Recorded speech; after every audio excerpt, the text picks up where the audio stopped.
loving this December weather thus far. Yes, sir. I would take it, and it looked like it's gonna be, pretty decent still for the next week. So I ain't mad. The sun is coming out a little bit, so Clevelanders, we're going to take it. We're going to take this. We got a great show for you. We get a chance to chop it up. We're going to get a chance to talk about the importance of history and things of that nature. But before we get started on this great journey down this path of history, we're going to bring in our good brother Vince Robinson, that's at the remote studio. What's going on, Vince? As always, a lot going on in Cleveland, and we do our best to keep you up to date with the goings on. And you are absolutely correct. We have a great guest with us this morning. He is the president of the board of the African American Museum in Cleveland.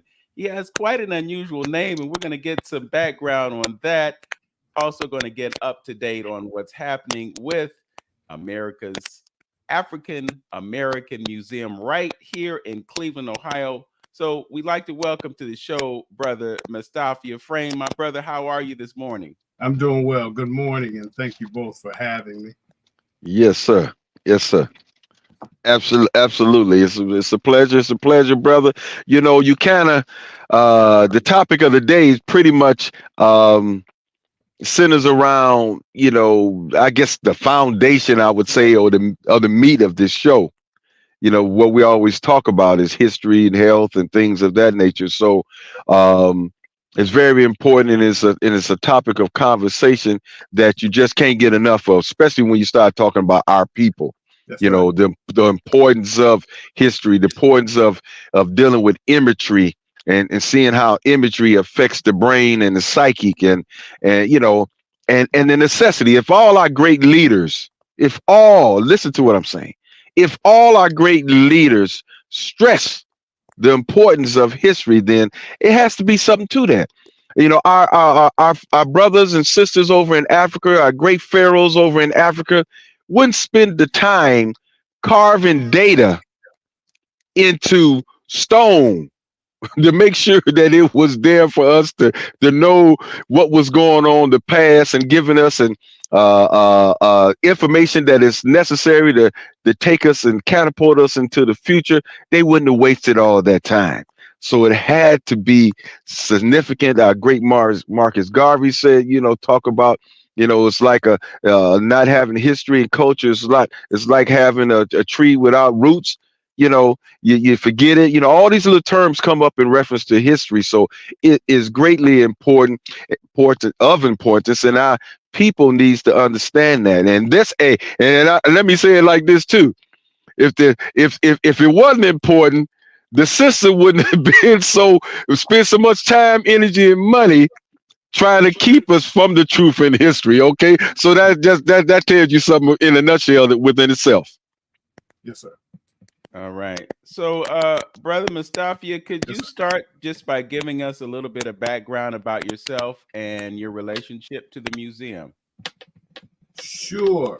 I am a humble Michigander by birthright, born and raised in Ann Arbor, Michigan.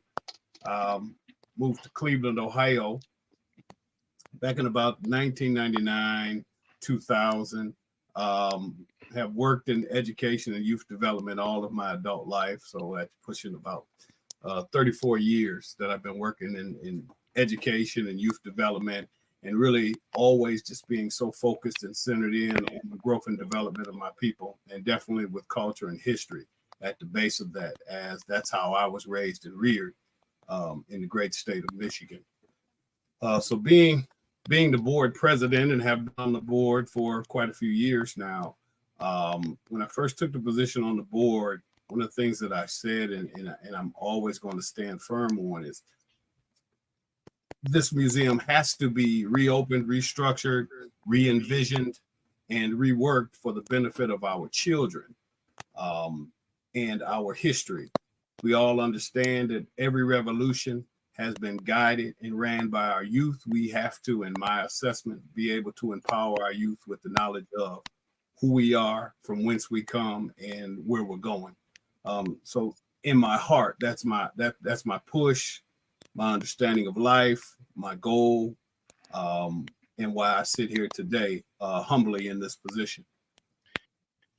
Brother Mestophia, you mentioned that you've been on the board for some time. Can you talk about how you've seen the museum evolve since you've been in that position?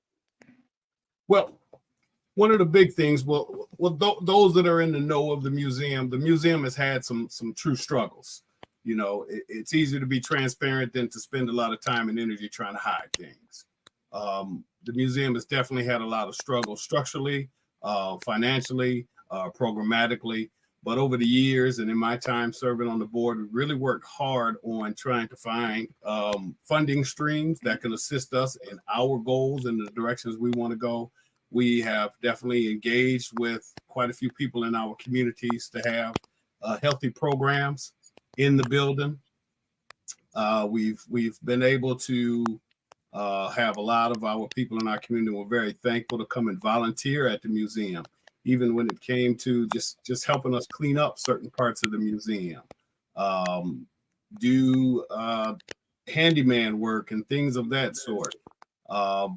So just having those types of things going on in the building really continues to encourage us about our mission and directions that we have to continue to push. You know, we haven't been able to secure a lot of the fundings that other museums and buildings and programs have been able to get in the city of Cleveland. But that does not deter us from serving our people. You know, we've had a litany of programs go on in that building. We're always involved in the annual Kwanzaa events in the museum. We continuously have programs dealing with Black History Month and every month because Black History is every day of the year. So continue to push that information.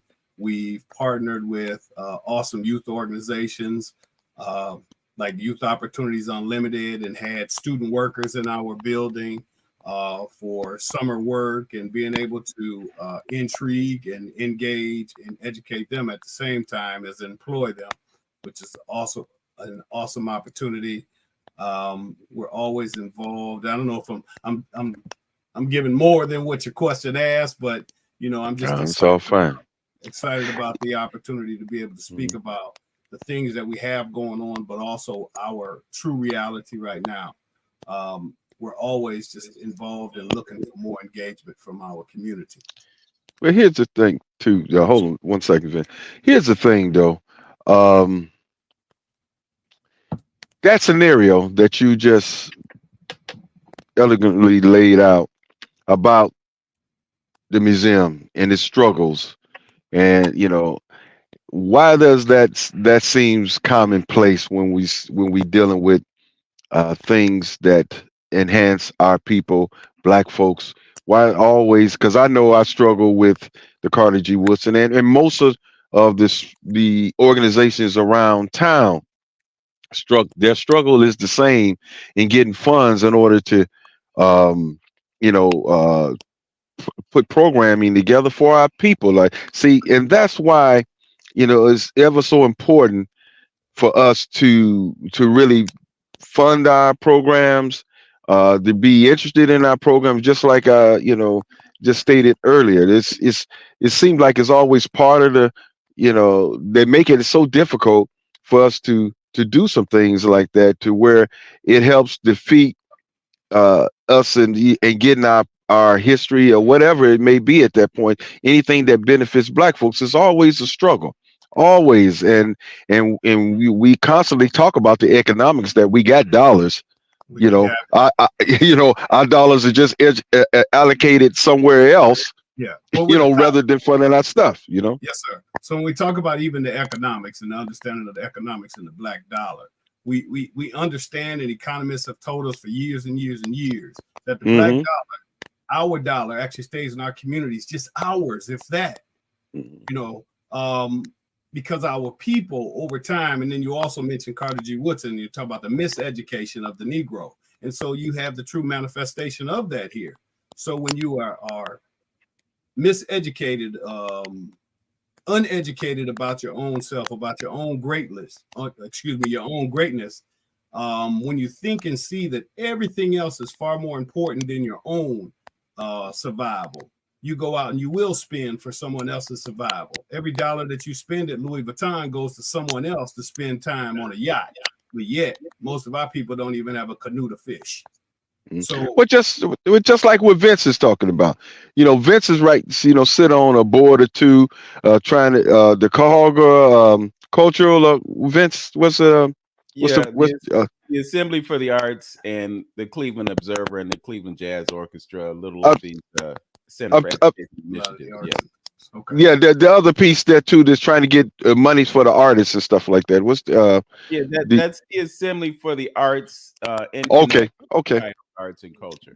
Yeah, see all of that, it's kind of like telling the story to where, I know you Vince, a few times you spoke about the syntax dollars, and everybody else was getting the syntax dollars, you know, but black folks, so my question and my outreach to, the black community, how long are we are going to settle for this representation of black folks with these dollars, and they're able to do that because of our disjointedness in coming together as a community. And that's what, and I close this particular statement with saying this. That's why I'm pushing to bring, I'm talking to 7 organizations right now and trying to collaborate and pull our energies together to put programs together. We're talking right now. That's why it's important and necessary. Go ahead, brother.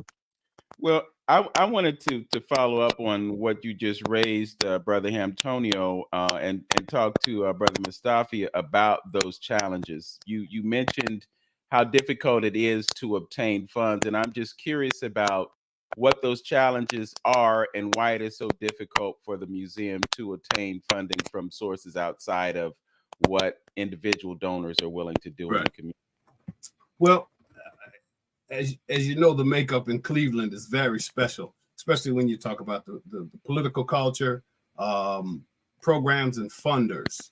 A lot of times we're not included in a lot of these conversations, but we ask. So often we have people that come and show up and talk a good talk, but never ever come back, never ever follow up on anything that they've said they're going to do. One of the other concerns that we have throughout our communities is, unfortunately, we have a lot of people that look just like us that come along singing a great song and don't support in any capacity. And so over time, it's just really been a burden on the museum trying to really get our foothold into any funding streams. Now, as of recently, we've had a couple people bring some great ideas to us, and we're going to look into those great ideas and really see how these things pan out. But we the problem throughout our whole community, and not just with the museum, to be black businesses and whatnot, is that when we do not put all of our energies and resources together, we continue to lose. And if the mindset, in my assessment, is that Mhm. something like the African American Museum in the historic Huff neighborhood is not of value to the people, then we'll continue to not do well because the people refuse and will not invest back into it.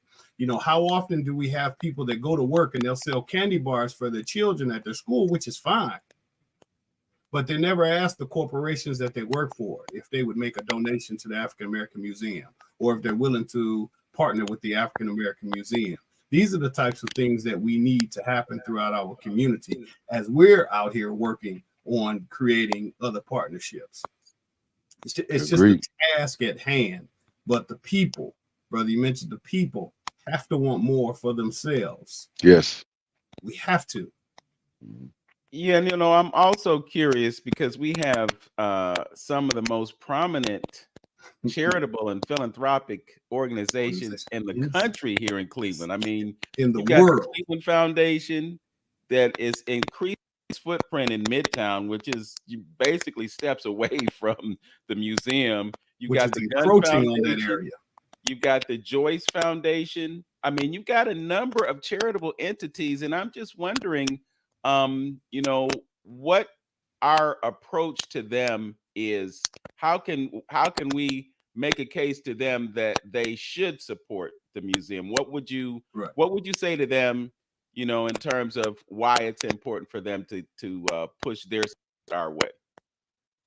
It's important because not only that the African American people have been just so critical and influential in the city of Cleveland, but throughout the world, be it even in medicine, be it in creating foundations, just holding this city down in itself.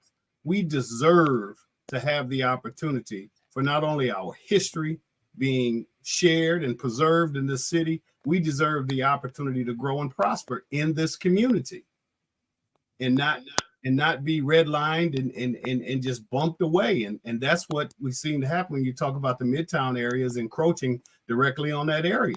15 years ago, that was not the case.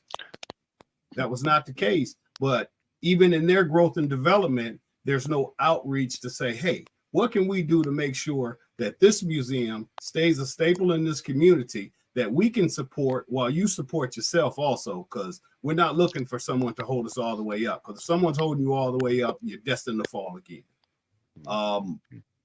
So those types of outreaches haven't come. Now, recently, we had a brother come and speak with us about potentially creating some partnerships and having some conversations with some folks with the Cleveland Foundation and a few other organizations. So we're definitely going to look into those things. But in years past, those opportunities have not been brought to the table. We've spent a lot of time,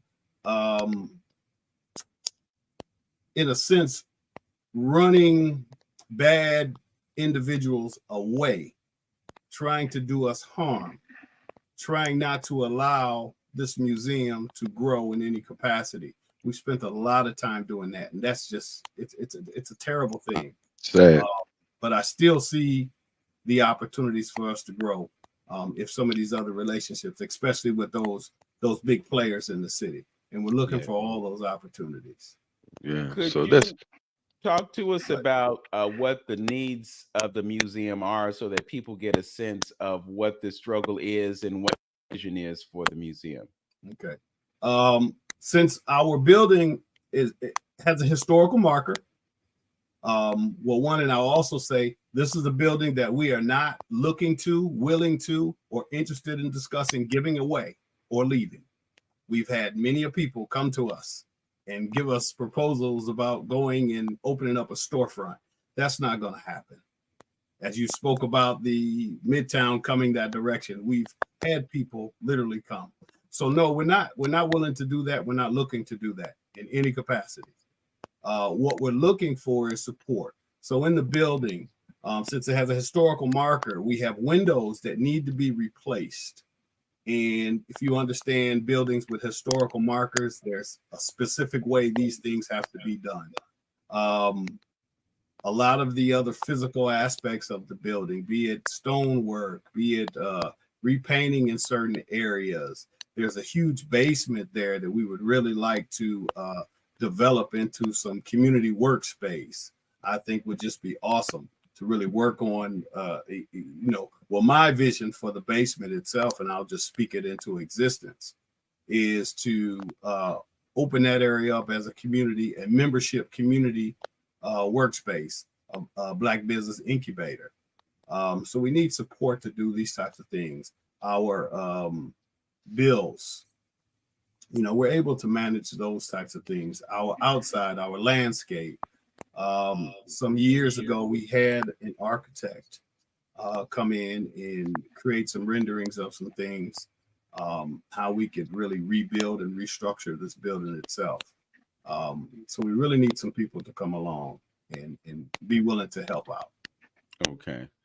So that speaks to the physical needs. I'm also curious about programming, and I think you spoke earlier about children and education, and I know education is something that you're intricately tied to. Yes, sir.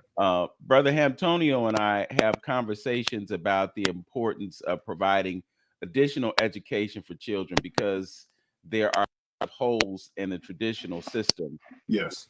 When you sit in those classrooms in the Cleveland Municipal School District, you're not learning Black history to the extent that you could. And you've talked about the crucial idea that we should know ourselves. And one of the ways that we know ourselves is knowing our history. Brother Antonio also talked about the Medu Neter over in Kemet, you know, and the role that that has played in allowing future civilizations to understand what happened in the past. So I'm just curious about what your vision is for creating the kinds of programming that can fill in the gap, especially when it comes to the needs of our children. Well, definitely with education, and I think part of education is the whole body. So first, we need to really be a center that really focuses on the health of our people, and the health of our people, not only just dealing with the physical, but the mental, the social, the spiritual. That then leads us into the opportunity to really work on giving our people a true layout of who we are, who we have been, having space inside of the museum where there are consistent classes or lecturers coming in to really give this information to the people, partnering with some of the school districts where we can have museum ambassadors go in and really drop some of this knowledge, not only on the children, but on our instructors. Like I said, I've been working in education for a long time. I'm working in schools right now, and I walk into the classrooms and you hear some of the stuff, and it's the same information that's being taught. And we see what that same information has gotten us, absolutely nowhere and actually backwards. So being able to infuse our culture and our history by way of the museum back into the educational system, back into even the workplaces and things like this. Don't tell me that we're just celebrating Black History Month just because you all said it's Black History Month. Black History Month is every single day. We use cell phones, and a sister invented that. You know, we use washing machines, and someone else that looked like me and you invented that. 105th and Euclid Avenue is where Garrett Morgan, a lightsaber existed. Mm-hmm. You know, but if we're not infusing these things in our everyday conversation, well, we should be, but using the museum as the vehicle to do that and to have these types of programs at the museum. Yeah, let me interject here, and it's something that, like I say again, I hate to, I want to browbeat people and talking about this, but I can't. Time is of the essence right now. There's some trying times right now that is going on, on every level, from the city, state, country, world, that we need to be paying attention at, and we need to get as many people on board or consciously ready for things to come as possible, and history plays a part of that. So by sometimes being on boards and asked to comment on certain things, and we have people talk, bringing up great ideas, and but always feel, and there seems to be a disjointedness, not connecting with the people, not getting the support that we need. Until we get a checkup from the neck up, yeah, as a people, because we got to ask ourselves why you're not being invited, to the table. What is the problem here? So the people are going to take advantage of that because there's no cultural front, that is available, that will contend, to the situation. They look over you. You're not invited to the table, want to give you pennies and things of that nature. So until we really get into that mindset, that checkup from the neck up, of saying, okay, this is what we want, this is how we're going to roll, you're not going to be economically invited to the table. That's why, in the same sense that we got people, the government had to say it was okay, for us to do a Juneteenth. Not everybody Juneteenth. Why? I mean, this is just an example of that.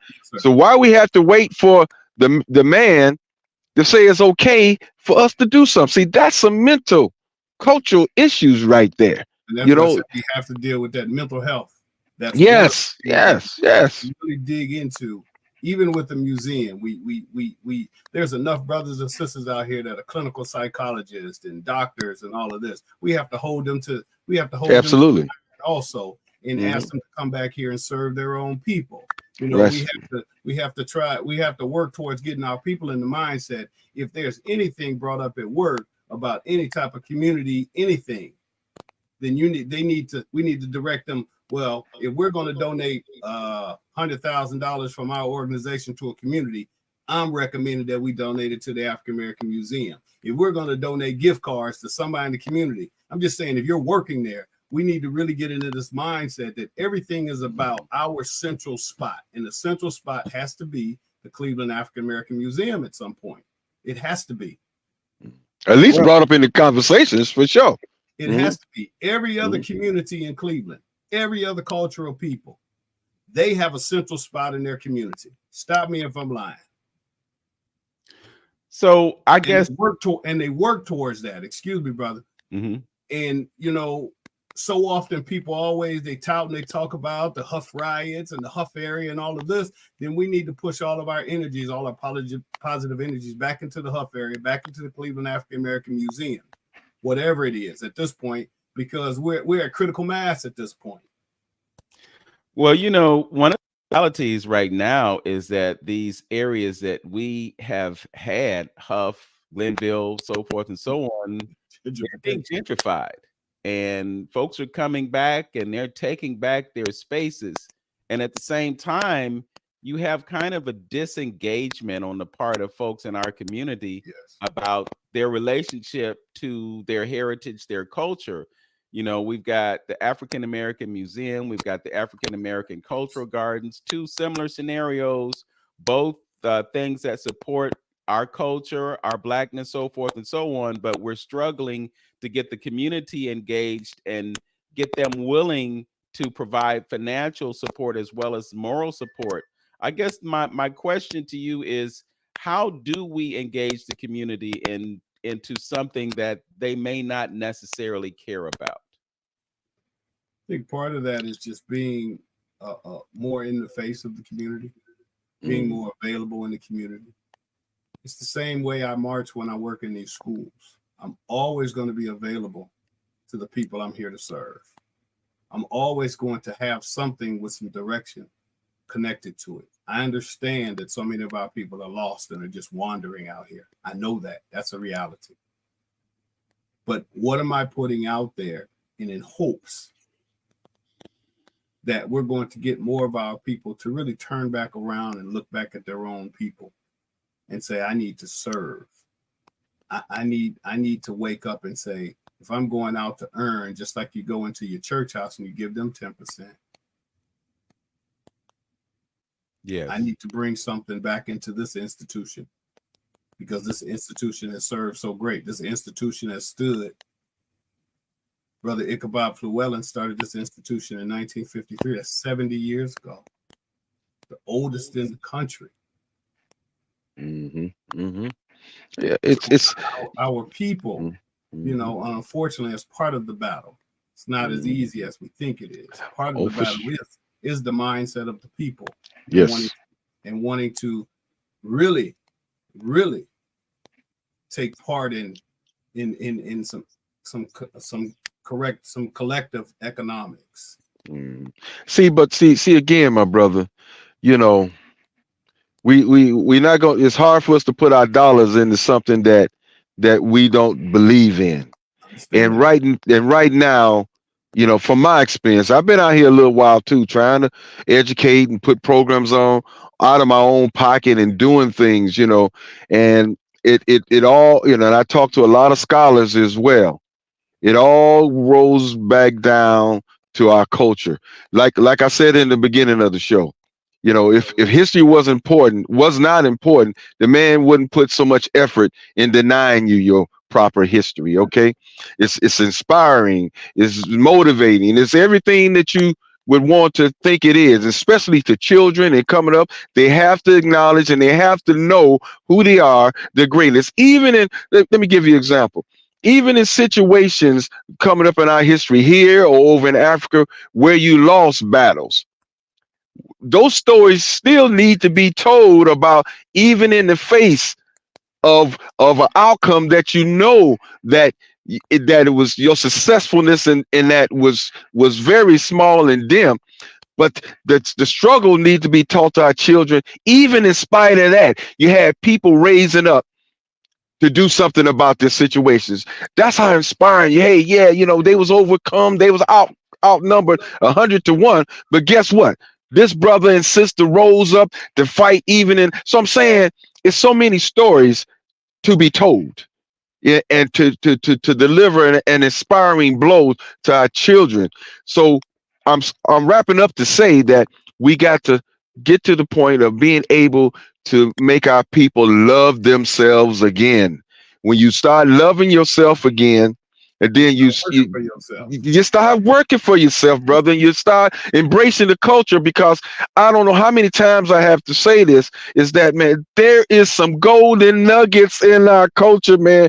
If the people been over here, and then you the first to be on the planet for God knows when. You had to know God's spirituality, how to live amongst another, what's the purpose of a man, woman, your relationship, what you need for a community to survive. Those are timeless things right there that can be learned and carried over. I always refer back to our good brother Wayne B. Chandler's book, Ancient Future. I love the title because we're gonna have to reach back to what our ancestors had in order to take us forward for understanding. So I'm saying that's the struggle, because I think it was Vince, you asked the $100 million question, what is going to take, and the brother answered, brother Stockton answered, it's difficult because we got to get to in a position to where we can give out the information to make us love ourselves again, because the system has done so much a great job of us turning our backs on the African culture, on who we are, and that was the whole part of the plan. So the question is, how do you keep a people shackled, even though when they're free, they shackle their minds. They do. They turn Can I show they you turn something? yeah, they turn you against everything that was about yourself, that you don't even pay attention, and you willfully give it away. You let somebody else come in and take it away from you, because at that point it's not interest. It serves no value to you at this particular time. So we got to restore value back into our people, and then they have to see the shiny nuggets that's over there in Africa. They have to do it in order to do it. So and we right back to the mindset. So we're talking about mindset, and we talk about how do you value that mindset. I'm gonna show you a picture. This is a book that I have that I'm reading with my young man. See that? I don't see it. Is it a title to it or just a picture? Well, it's a book. Oh, I see. Okay. Hmm. This is what we're battling right now. We're talking Is that about, money he have in his head? I'm trying to struggle to see it a little bit. yes, sir. Okay. Go ahead. I see it now. When we're battling that as a people, we got to be ready for this war, to fight this so we can get back to what we need to be doing. But this is what we're battling right now. The title of this is Wartime. So the mindset of the people right now, for the survival of not only the museum, but the survival of our people, and to get our people realigned with an idea that there should be a museum that continues to tell our story in Cleveland and beyond. We go back to, you mentioned the education piece. We have to have that in the community. And that's what the fight for the museum is all about. The education of our people, because we are at war. Yes. Yeah, definitely. The war is definitely taking place in the minds of our people. And it just brings me to this stark realization. Brother Hamtonio has brought in a lot of different Afrocentric scholars to Cleveland State University, and other locations. And unfortunately, there's a lot of competition for headspace. Yes, sir, which is crazy. I mean, you bring in somebody like Mestophia Santi or Ash Crazy or Professor James Small or scholars on that level. And if we're lucky, we might have 40 or 50 people out of the community of 300,000 people, many of whom are African American. At least 30 to 40% of the population of this city is Black. But when you bring 50 something, go ahead. Right, but you bring in these heavyweights and nobody comes, but we'll be at the Jill Scott concert. We'll be at the Janet Jackson concert and pay $1,000 for a ticket, go to a stadium or to an arena and watch our favorite people on screens because we're so far away from them that we can't really make them out Right. with the naked eye. So yeah, So the I mind. guess the issue in my mind is, where are our minds right now? What is our mindset that those things, and I understand escapism and entertainment and all that other kind of stuff, but when it comes to what's going to edify you, what's going to position you to put food on the table and create wealth to pass down to your next generation, what are we thinking about that? Yeah, I don't think I don't think that those things you just mentioned are not mentioned and talked about enough in our communities. I challenge young people to talk about things like that when they get with their homeboys and their homegirls and their little circles where they're usually talking about what Young Nudie is doing and what the next rapper is doing. I said, just give this a shot. We have to continue to push those narratives, in my assessment, because we are at war.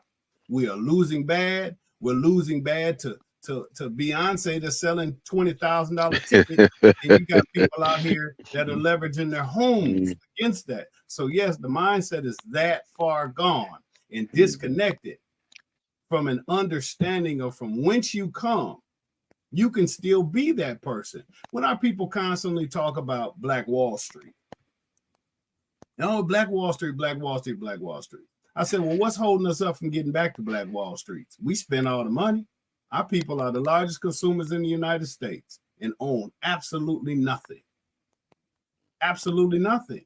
So it's the mindset that you really don't want more than what you have, and what you have, you think you have everything. And that comes about when there are no cultural based conversations at the dinner tables anymore. That's a whole nother conversation, because dinner tables when there was nuclear families and things of that sort.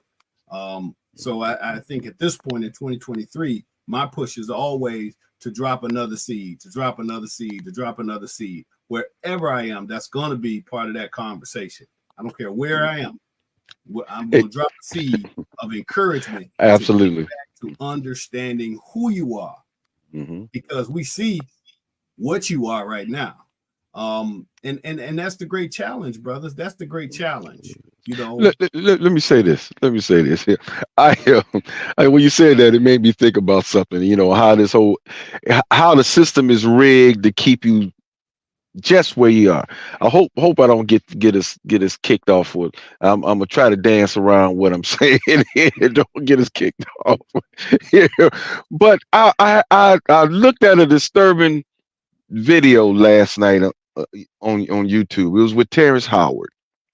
Okay, and people probably could go to YouTube. It says something about Terrence Howard breaking the Hollywood code. It's something like that. It's a short video, and basically he's talking about the situation in Hollywood, and he went back to where when he made Hustle and Flow. He said he was kind of struggling out there. You know how much money he got paid for Hustle and Flow? I think it was about $15,000. Yeah, 12,000. He's $12,000. And he's not getting any. He wrote. I don't know if he wrote, but he performed. He actually performed all those songs that won awards and things of that nature. And he said, "I'm still fighting to try to get some royalties from that." Now, I'm this is where it gets touchy, y'all. But I want to talk about this. It's so bad. I swear, it's. I'm salivating talking about it. But the point is, all that stuff that is they talking about the actors and stuff, all that stuff that is, I'm gonna leave it to the audience to draw their own conclusion. All that stuff that is going on in Hollywood with these bad contracts, taking people's royalties. You know, when I was upset when George Clinton talked about somebody else owned the Atomic Dog, and then he let them borrow it. He had to take them to court, but they ruled against them, even though they said it was some foul play. Who's behind? Nobody is talking about the elephant in the room, and it's burning me up. You know, they're not. Who's running the industry? Who's responsible for that stuff? That is the question, audience.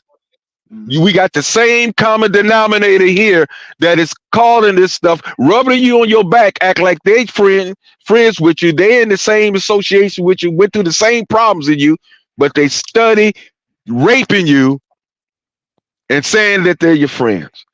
Come on, people. So I hear you, brother. I feel you. But I also say in 2023, there's still some responsibility to them same people to keep fooling around with it. And you know it. That's my Yeah. with my own Yeah. people.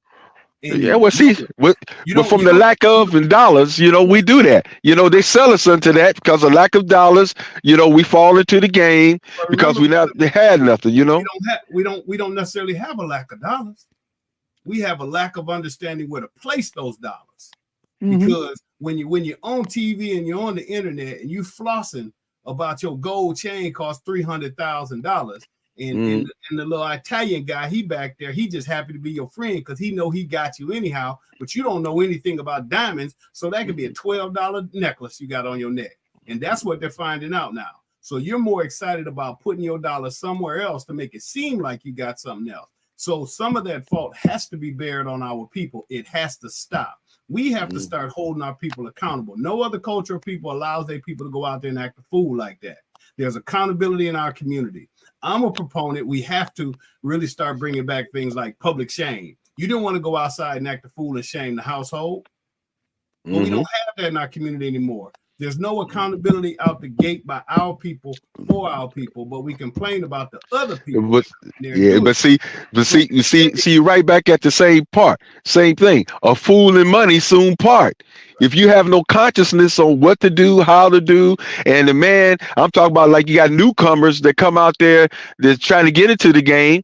They just chasing the dollar because they're not culturally sound at that particular point. So they chase the dollar, and so it perpetuates the same silliness that folks want to keep you trapped in, never moving forward. They don't see the holistic approach to that, the holistic game, so they just sell out to the dollars. But they continue to go, and there's no accountability in our community. Yes. Like now, you got brothers standing on the corners and sisters standing on the corner in our community, and they'll rob Miss Emma down the street, and then the police show up and don't nobody know nothing. There's no accountability to the mass of people. There has to be accountability to them. There's no other culture of people that function like this, and we're trying to get ourselves back on top. But there's no accountability. You got to be willing to hold them accountable out the gate. There's certain countries on this planet, if you steal something, what do? It's true. They kick in real quick, Vince. I just had a comment come in about marketing. Absolutely, she absolutely right. That's why I'm leading to, for sure. We got to find a way. That's why they control the networks. You see, they know music. Vince talks about it all the time. They know how powerful and inspiring music is. They know how even art form. All of that is empowering. It's inspirational. And the things that we doing now, it's important. So if you only got about 6 corporations who run all the media outlets, that's where the power is. So that's why we wanted to, and we're talking about in our coalition, possibly somewhere down the line, doing a positive image campaign, something that I talked about some years ago. We have to have a way of putting our imagery out there, putting our message out there, marketing what we do, marketing our culture, and marketing it in a fashion that young folks can understand and appreciate. That's what it's all about. But when you talk about that music real quick, and so even with that conversation, I'm with it, even with our young folks, I would take that conversation all the way back to a metaphysical level when we talk about the vibrations of the music. So folks in the industry understand that they can put these things at different frequencies and get a 40. So once our people get back to their righteous understandings of maths and sciences, education, you'll greater understand things that are going on with you. Then you can get back to your greatness. So we have to get back to this true education of our people at all levels, not just this compulsory education system. I understand it. I've been in it. It's set up to do one thing, and it is doing it great. But when are we going to get back to re-educating and educating our own people so that then we can make these business moves? Then we can have more of our brothers and sisters sitting in positions of marketing and trade and things like that. But we just don't have that. You have 1 or 2 faces that are sitting in major corporations, and they're not going to make a move for us at all. at all. So we have to get back to, in a sense, farming and creating our own in places like the museum. Yeah, I Then, want to support then we're gonna be exactly. all right. Yeah, I want to support exactly what you're saying because, you know, we talk about education and then we drill back to the reason that education exists in our country. And the reason for education was to train workers. That's it.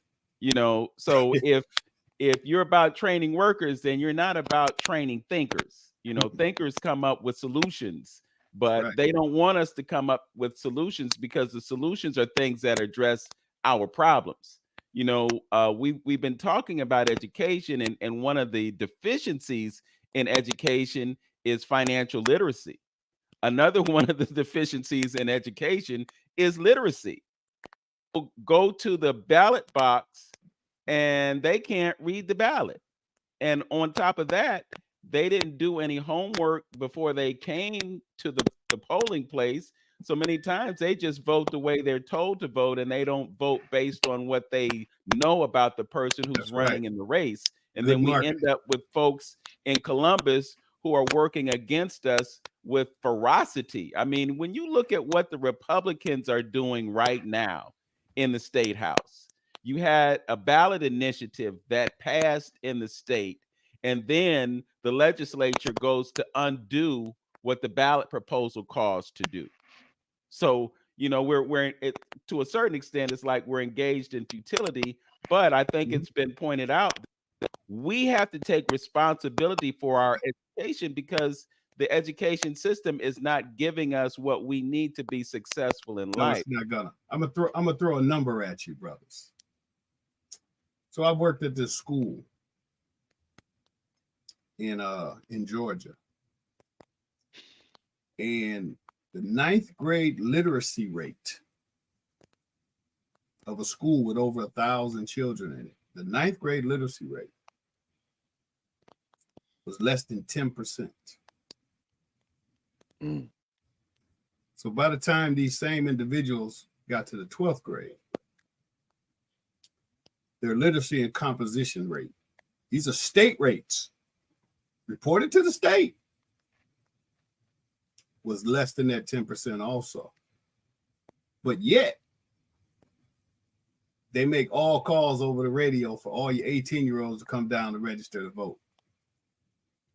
So compulsory education is definitely a setup for total destruction. Mm. So if we're not having these conversations, these healthy conversations in our communities, in our institutions, we're doomed to fail because we continue to go out and play around with systems and mechanisms that are not for us, of us, and about us. Yeah, but here's again, you know, is that anything new? I'm just wondering. And I'm that's just tripping on how we still falling in the same hole there because of Brother Malcolm and all the rest of them say you can't. How can you allow the system that's caused you all kind of disservice to teach your children? and that's part of, and that's the point. So if we're not putting work and energy into recreating our own institutions, Yes. you cannot be mad. So now when you start a war, you cannot be mad at what your so-called enemy did to you. You were at Yeah. war. Yeah. Yes. Mad at Yes. somebody for what they're doing to you. Hmm. I You get have mad. You get I, mad because it ain't enough Black History courses in it. And why should they teach it? That's what Brother Common they say all the time. so You expect them to do anything else? no. So we have to push our own agendas, and definitely it's about educating our own Mm-hmm. with an emphasis on our benefit and our progression. So we have to supplement. Now we know they say you got to send your children to their schools. Okay, go for it. I went to public school, but my mama made sure I was 1,000% in tune with who I am, from whence I come, what I should be, and how I should be functioning. So I go in there and play that game in compulsory education. But our people have not been put in tune with themselves again, and have not tooled our children to walk into these buildings. So they walk into these buildings, and most of your instructors in primary grades don't look like you, ain't gonna look like you, don't want to be you, but they're capitalizing on the moment. And then, unfortunately, because I've been in education for a long time, you get to your high school grade levels in so many of what they call our urban education centers. And most of the people in that building that are employed there look like us, that are perpetuating the destruction of our children. Mm-hmm. But if the foundation is not already set coming out of the home, we'll continue to have uninformed people walking around our community that we're asking to support and do for us. And they just don't have the ability. That's part of it. They just don't. Yeah, we need more of these people. You talk about having these events and these awesome master teachers come. I remember some years ago when I brought Dr. Ray Hagans there. That was a decent sized crowd, but come on, it should have been thousands of people outside. We understand that, but we're dealing with so many different angles of destruction. So what seeds can we as individuals drop?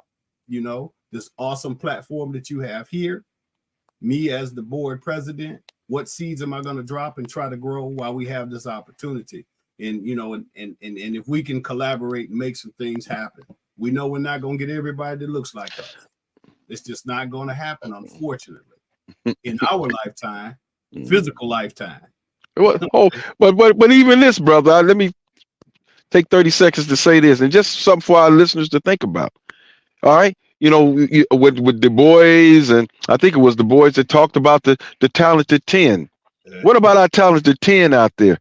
They don't know the purpose of being able to teach your own and develop schools to teach your own.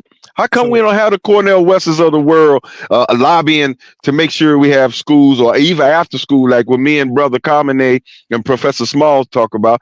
Okay, we don't have the fortitude to have the teach, you know, the buildings to do the reading, writing, and arithmetic. Let's do like the Jews and go after school that drills down on Afrocentric history and program for our children. We can at least do that.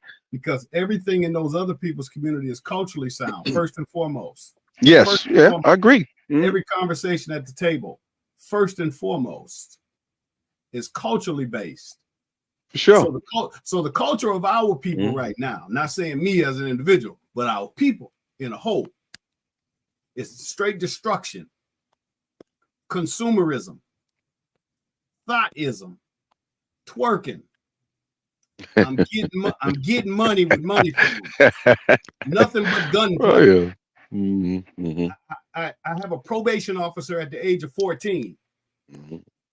Well, who push all that stuff? And these are things are glorified, but we have to we have to recognize where we are and continue to push our own agenda, and that is to regrow and redevelop our people.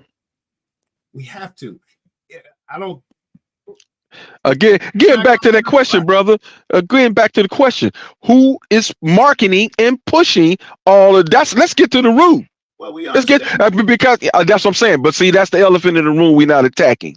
You know, who's pushing that? Why that information have to be out? What's wrong with making some rap music that got a positive outcome? What's wrong with making good movies that have a positive outcome? Why our sisters and stuff got to be B's and H's and all that kind of stuff? Why? Who's pushing that? Because your people won't buy it. So okay, but you know. So at war, I understand why they're doing it. Right. I'm just saying recognize the enemy. And let's, you know, and most of our people do, but when you don't have a warrior mindset, you ain't willing to fight for nothing. And that's what I may agree with you there. So many of our people that listen to that trash will tell you and articulate to you that they understand that systematically this negative stuff is being fed to us. Yeah, I agree. They refuse to mount up against it. Oh, that's just what them young people listen to now. Huh. Okay, so that's you refusing to mount up against it. Yeah, you know? It might be the fluoride. Go ahead. We're kind of winding down on our terrestrial broadcast. We have just a few more moments in the show, but I definitely want to give Brother Mestophia an opportunity to make a request of the audience and give us maybe an overview of the things that are coming up at the African American Museum. So we're going to take just a quick pause. I just want to let folks know too that you can get in as just as PJ Cooper has done in making comments. You can go to the 360 Info Network Facebook page. You can go to Hamtonio's Uh, YouTube channel, and not that is today. Not today. Yeah, I'm on this phone. I don't know how to get to it, but go ahead. right. You can go, but you can go to a YouTube channel, his YouTube channel, my YouTube channel. You can also go to my Facebook page, Vince Robinson on Facebook, and you can make comments and we'll include your comments in the show. You'll also be able to catch a rebroadcast of this program on our respective YouTube channels and on the Facebook page. We also have a website. It's 360infonetworkradio.net. So you can go to that website and learn more about what we're doing here at 360 Info Network. We're having a very important conversation with Brother Mestophia Frame. He is the president of the Board of Trustees of the African American Museum right here in Cleveland. And we definitely want to give him an opportunity to talk about what the museum is doing, what the vision is for the museum, and basically give him an opportunity to ask you for what you can do. And just a couple of comments before we button up the radio portion of our show. I want to talk about what we have because we do have Wings Academy, and Wings Academy is an educational institution that is doing all the things that we've talked about. And I think what we really need is we need to have more Wings Academies in our city and other cities around the country. I think it's a very successful model of what education can look like. When you walk into that school, you're going to see Africa and African Americans, and I think that's a great thing. Just want to give a big ups to our engineer, Tone Harley, for keeping us together and making this broadcast possible. You know, it's funny. We almost didn't get on the air today because the power in this house went out 1 minute before we came on, but thankfully we pulled it all together. So, with that, we want to say to everyone who's out there listening, watching, as always, know yourself, love yourself, be yourself, and make today your absolute best day. Peace, everyone. And check us Peace. out on Facebook and YouTube. And support the museum. Reach out to them. Yeah, Absolutely. please do. We need everyone involved. This is your museum. We love you. Again, our progress is your progress. Our goal is to make sure that we have something left here as we leave this Okay. planet for your All right. children. We're off the air on AM 1490 WRE. We're continuing our broadcast right here on Facebook and YouTube. And again, we welcome everyone who has made the transition with us from radio to internet. I want to get to what we wanted to do for the brother as we were winding up the show. Brother Mestophia, what can folks do if they want to support what's going on at the African American Museum of Cleveland? A few things. We just want you to encourage you and your family and your community to visit the museum, to become a member of the museum, to come and volunteer on Saturdays from 12 to 4. Our doors are always opened and welcome to people to come in and volunteer and help us take care of things in the museum, or just even see it and get a tour. To participate in a lot of the programs that we host or co-host throughout our communities. We always host one of the days, the last day, Imani, of Kwanzaa. The museum will host this month a program with the NOI, a business seminar at the museum. So please participate in that. Look for flyers and things. I think some are already out about that. And just above all, just get involved, because this is our community, your community. Our goal in the whole is to have this museum up and 100% functional and able to truly serve our community as every other institution serves the Cleveland community.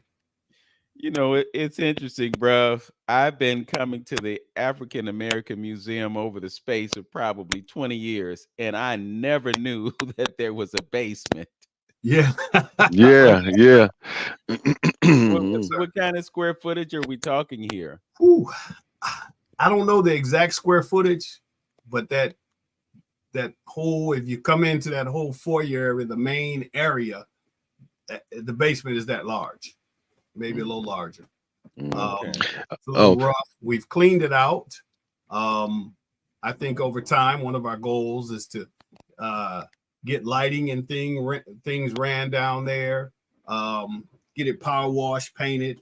And again, one of my goals is to really open that up to some functional office space for the community to utilize as maybe a incubator for Black owned small businesses. Okay. yeah. Yeah, One thing I wanted to add in, and just to let you know, you probably don't know yet, but I communicated a little bit with Frances. She's probably going to tell you that we may be working with you guys on your Kwanzaa program. So just to let the listeners know, I'm working on possibly helping with the food there. Our organization, our Inner City Juneteenth Coalition, and along with Carter G. Woodson committee. We'll be working with you guys in the Kwanzaa, and I'm trying to get some African food to be served at the Kwanzaa event. okay, Okay. well, definitely appreciate that, brother. Any assistance is always helpful. I think the more and more that we have programs in the museum, the more footsteps of our people that we have come inside of those doors, uh, the greater these things will become, the more support we get. And the mission and the goal of the young Ichabod Flewellen, who literally started collecting artifacts and pushing this when he was a child. And that's why my goal is really to have this functional and great for our children. You know, as they leave Thurgood Marshall Rec Center, when they're leaving that, they should be able to come over here and get some tutoring or some knowledge about our people, or just a restful, safe place, or their parents could come with them and they can go down in the basement and work on a business plan and things of that sort. We have other community partners come in there and to help people with things, have some holistic brothers and sisters in there talking about some good medicine and good herbs and things like that. I can see it, I can taste it, I know it's going to happen. We just need more of our beautiful people, all of you that are there listening and watching, to come on and get involved to the best of your ability. Bring your greatness. Bring your greatness.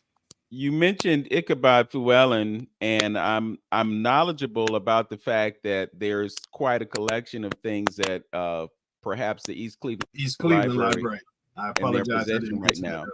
Yes. So But yes, I'm you listening. mentioned the space that you have in the basement, and I'm just wondering, does your vision include creating exhibition space, or are you thinking in terms of having exhibitions that rotate in and out? What kinds of things are you planning in terms of the true museum aspect of Right. operation? Great question. My vision would be that we would definitely have a permanent exhibition of a lot of his artifacts and things. Um, Traveling exhibits, something that we've also talked about and looked into. Just recently, just this past year, we had a brother in there that was an artist, so he had a lot of his artwork in there for about a month or two. So that was something that brought a lot of foot traffic in there. So definitely building it up and adding to some of the exhibits that are already in the museum. You're speaking of Nana Ajare, the Ghanaian artist. Yes, sir.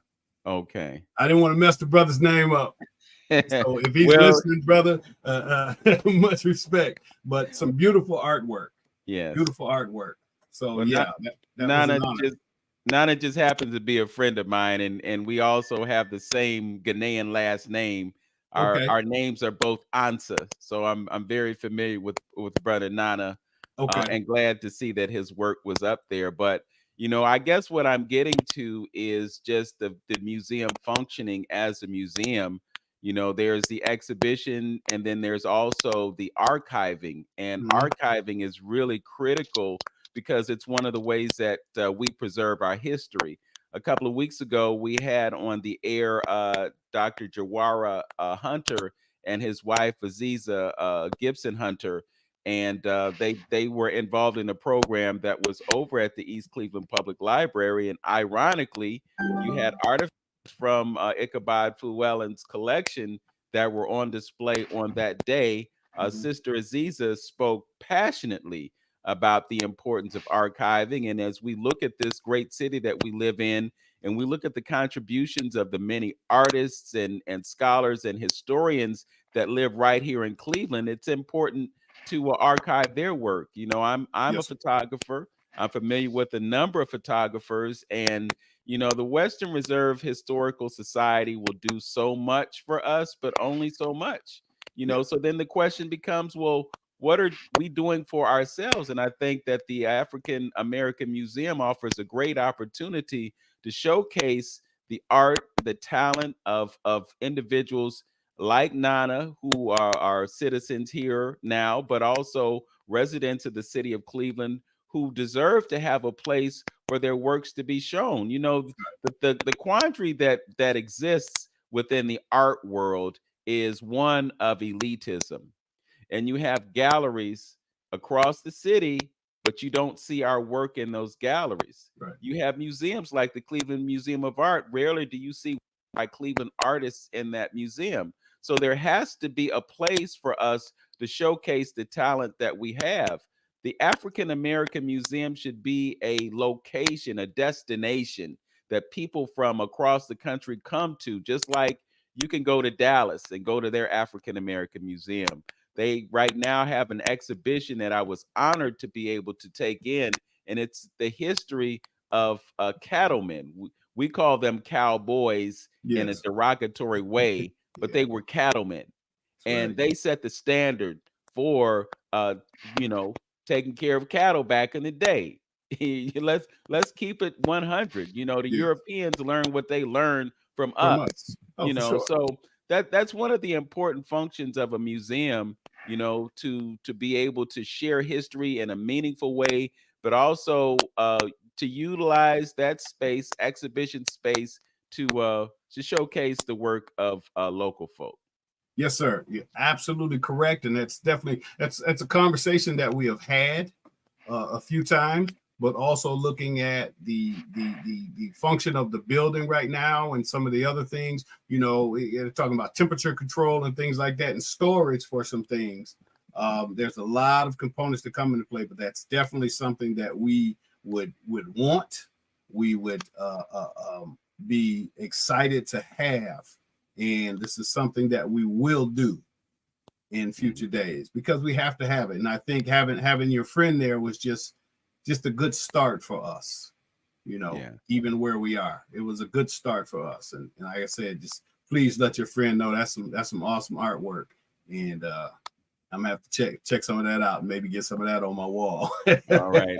I'm sure he would welcome the opportunity to provide some artwork for your wall. And, just so folks out there understand, when you purchase your art, you're making an investment. Yeah. Not one of those artists that you never know. 10 years from now, 15 years from now, he could be the next Basquiat. And you purchased a piece of his art for a couple $100, and now all of a sudden it's worth $1 million. That's the way we had to think. Yeah. Jay-Z told you that. He told you that on one of his previous albums when he just gives you a couple of lines and opens up that door to the reality that you can make an investment in art and have some wealth to pass down to a future generation. Yeah. But There that's are stock funds. Yeah. There are ETFs that you can get involved in and own a piece of that. And then in a digital way, now we have these things called NFTs, non-fungible tokens, that are enabling artists to protect their intellectual property, but also give you an opportunity to invest in that intellectual property. So again, we talk about education.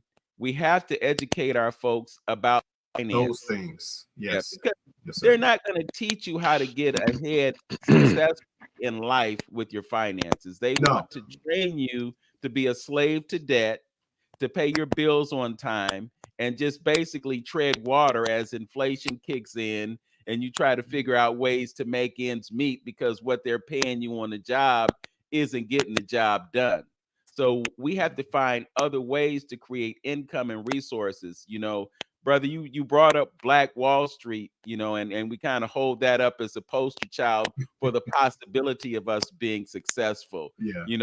The reality is that we were just being ourselves, not just there in Oklahoma. Exactly.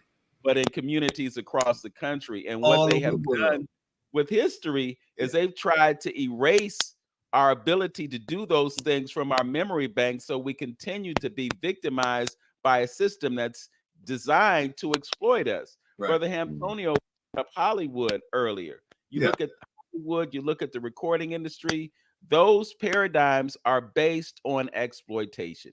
All That's day. why you could have a record on Spotify, get it spun 50 million times And and get make $20. $5,000.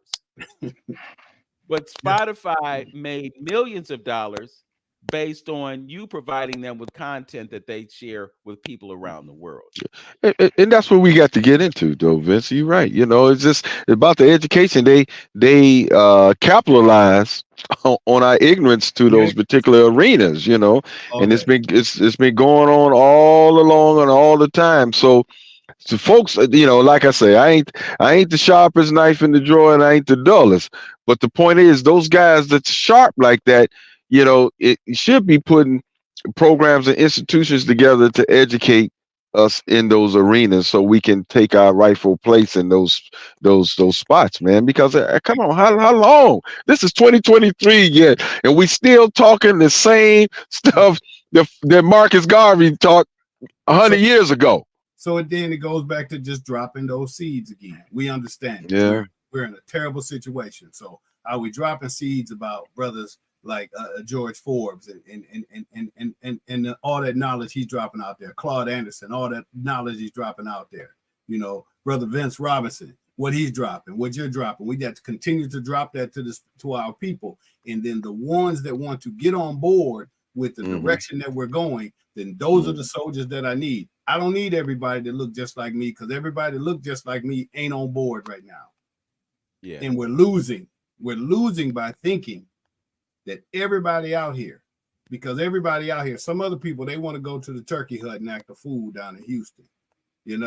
Some other people, they just want to go to the mall and hang out. We ain't got time for that. We got babies to do things for. We got bricks to lay.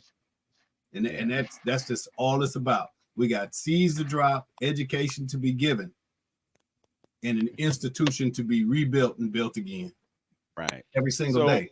This brother put it in motion for us. We have to work hard for it. yeah. And then nowadays it's rare you hear somebody say, I'm willing to die for this. I'm willing to die for this.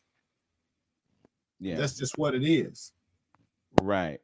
I just want to underscore the point that you're making, and point out the fact that there are people who are doing things to move the needle. And I think it's easy for us to get, I guess, entrenched in this idea that nothing is working. Yeah, no, it's Nobody's doing anything.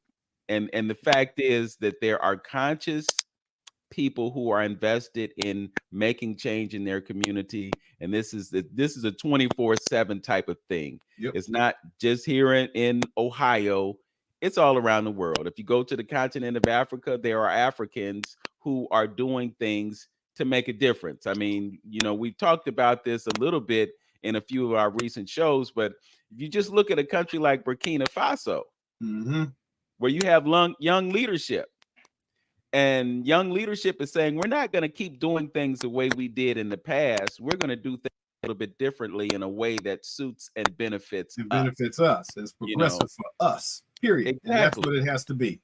That's exactly what But it's about timing, though.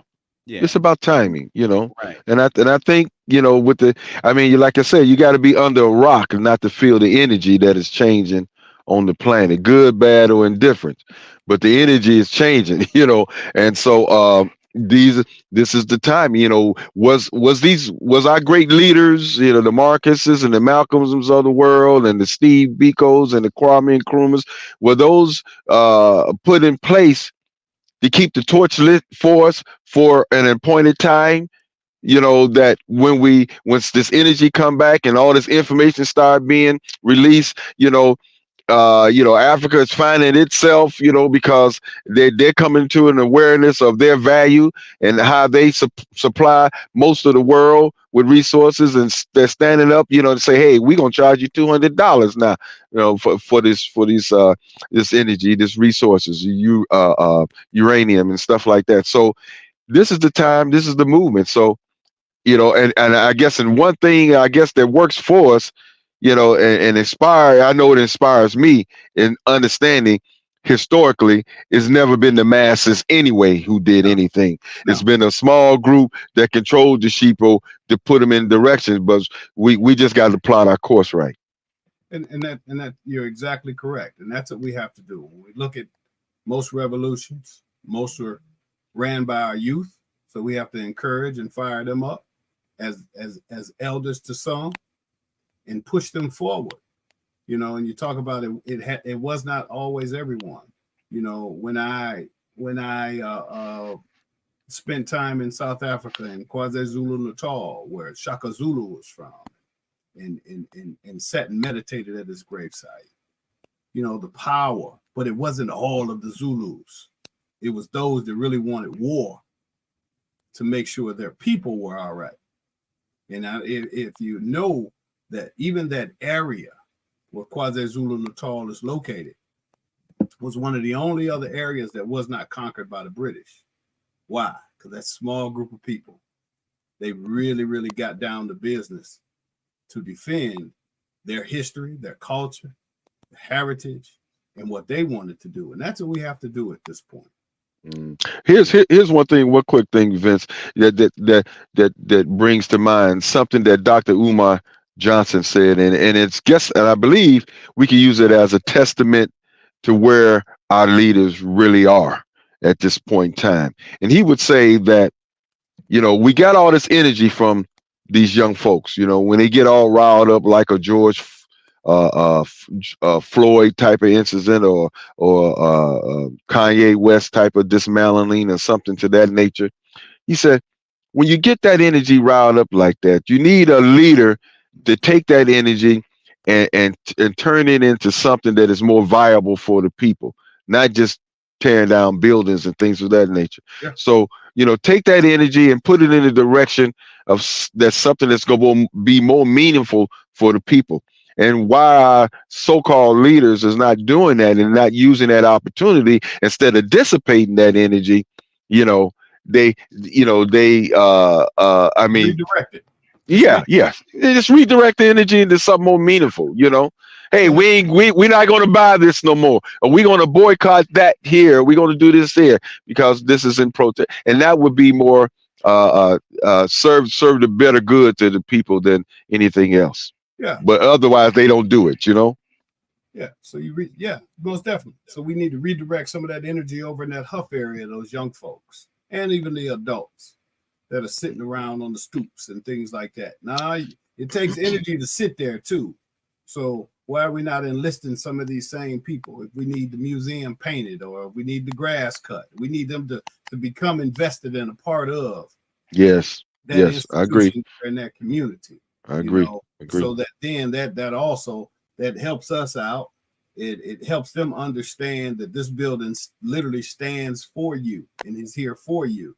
But we need your assistance and your investment in it, whoever you are. All those brothers and sisters standing over there at that liquor store right up the street. So they're giving all of their economics there. But what do they have? What do they see in there of value to them? That good feel from some liquor. We haven't given them. We got to really push to give them some value to come even sit on that stoop and just talk about right knowledge. Yeah. There were a couple of points that I wanted to make during the radio broadcast, and that the thoughts are coming back to me. But one, we talked about culture, and I'm just remembering a video that I watched a few days ago that talked about Japanese culture and the relationship to education. So you can go into a Japanese school. The students are given the responsibility of cleaning the school every day. Investment So in the it. brooms, mops, whatever, they clean the school. They have a Good. certain sense of responsibility for their school, and they have a Yes. certain buy-in in terms of the importance of that education, and they get support from parents. I Mhm. think in the Japanese family, it's the mother who plays a critical role in maintaining a certain standard for the educational experience of the children. But because this is a part of their culture, that mindset transfers to outside of the school. So that's why you can walk down streets in Tokyo and see that the streets are clean because they have a certain mindset that they have a responsibility to take care of their environment. So when we look at culture here in the United States, I mean, I've got neighbors who will put down a piece of trash when they get out of their car right in front of their house. Yeah. So, right. it's a difference in cultural mindset, and Right. this is what we have to do as a people. We have to take responsibility. So, getting back to that whole nuclear Reset, man. idea of pushing certain mindsets within the family that transfer out into the community, and that's why when you raise a child in a certain way, when they leave the house, they're going to respect an elder. And they're gonna keep moving that direction. Them. That's right. I mean, when I grew up, it was yes, sir, no, sir, yes, ma'am, no, ma'am. These were cultural things, and we have to, I hate to say it, but we have to get back to basics. Reset. The other thing that I wanted to mention was, and Brother Antonio, you brought up the idea of an image campaign, and I'm really happy to say that social media is fulfilling part of that function right now. Because of the way algorithms work, I can go on Facebook and I get Black history all day, every day. And I know young folks are on TikTok and they're pushing information that's giving you stuff that you're not getting from mainstream media. That's one of the reasons they want to cut it, huh? People, they want to ban TikTok because the truth is getting out. And guess who's putting the truth out there? Young we folks. are. So young folks, the revolution. So things are rapidly changing as we have these conversations, and I just want to encourage people to look for the good in what's happening around the world and not be so stuck in all the negativity. I was thinking this earlier. Back in the 60s, we were singing "We Shall Overcome." And in 2023, we're still singing "We Shall Overcome." And when we sing that song, we're talking about something in the future and not about what's going on right now. So we have to get to a point where we're singing, we have overcome. We That's are almost overcoming. Yeah. Because we really have to embrace the power of our words, the power of our language. And it's artists who do that. So in the 80s, it came out so important. That's why they go through all the lengths that they do to exploit those platforms so that what we hear, what we listen to is something that degrades us rather than edifying us. Yes, sir. Yes. There are conscious artists out there who are doing things that build us up, that speak to the beauty and the truth and the majesty of Black people and talk about what we can do for ourselves. And these are the folks that we need to start lifting up and pushing back on this idea of, oh, I'm going to be a rapper. Oh, I'm going to talk about what's going on in the hood. Oh, I'm just telling my stories. And a lot of times they're not the gangsters that they pretend to be, but they're giving you gangster lifestyle because they think the gangster lifestyle is going to look at T.I.'s son. Look at T.I.'s son. I don't connect with that world, but you can definitely. Yeah, so he was just in the news. So I guess he was clowning. He was clowning T.I. in public or something, right? Yeah, but the thing is, the boy running around here like he raised up out here in these streets in the dirt. Oh, I see what you're saying. Yeah, gangster and all this. Dude, you've been living in a 20,000 square foot mansion. You ain't never lived nowhere else but that. You didn't grow up in the environment that your daddy grew up in, and your daddy really wasn't out in them streets like that. So the industry has built your daddy up, and now here you go. And so this is where we are, even with these young folks nowadays. You talk about that TikTok and social media. So that's where they're getting their information, because our people and the folks in our generation are not having conversations with them on a consistent basis. Yeah. Let me say this. Let me say this. Let's and I'm gonna have to leave shortly after this. I'm on the working site now. Let's go back. I don't know, 6-8 months ago, when we had an inkling of some type of awakening.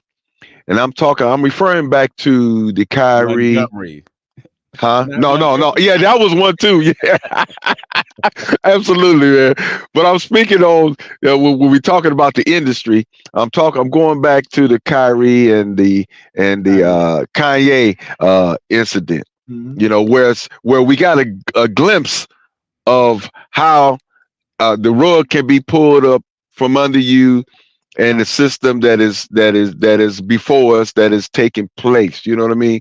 And we see that the backdrop behind all of this is being how it's being again pushed in front of us, and how we're taking it, and folks are distributing it and marketing that type of behavior.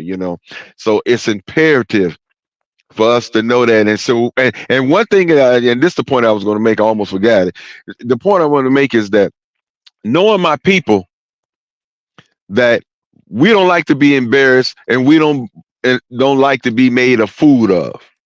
And so I believe in one of the things in getting the messaging out to make us maybe rally together and turn on the powers that be that is promoting you defacing and degrading our people in the community, is to put out there that we're being played like a fool. That should be one of the marketing strategies, to say, don't be a fool. Don't be a fool. Don't quit being played and things of that nature like that. I think that would be one of the approaches that could help in shedding some and releasing some of these mental shackles. All right. Brother Mestophia, Yes, sir. anything you want to share with us before we conclude the broadcast? Um, well, that we really appreciate everyone for listening and this opportunity. That we want everyone to support the museum. One of the bigger pushes when the museum was reopened was creating. We've talked about education, was actually creating and having supplemental educational programs at the museum. So we really want to stick hard to that, but that is only going to manifest with the support of our communities. And we're looking forward to having every last one of you involved in our journey for our people. Also, we're always looking for volunteers to assist at the museum from 12 to 4 on Saturdays. Donations of any kind are always accepted at the Cash App, the $AAMCLE. That's for the African American Museum of Cleveland. We just appreciate it and look forward to meeting new friends and family and continuing this journey with those that are already on board. So, Okay. thank I've given the Facebook page. Do you have a web address? you. Which one is that? I think that one is www. African American Museum. The Facebook Museum will probably be the best. Okay. Well, they Yeah, because yeah, they they have monitor that. that more often. Right. They have that. So if you want to get updates on what's going on at the museum, visit the Facebook page, and you can just go to African American Museum. So again, the URL is right there on the screen. I'll make sure that I also include it in the description of this broadcast, which you'll be able to access by going to my YouTube channel, and it's just Vince Robinson on YouTube.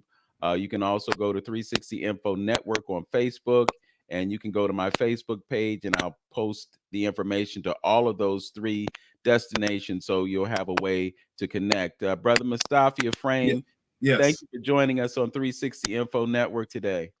Oh, thank you both for having me. I'm very excited to be here.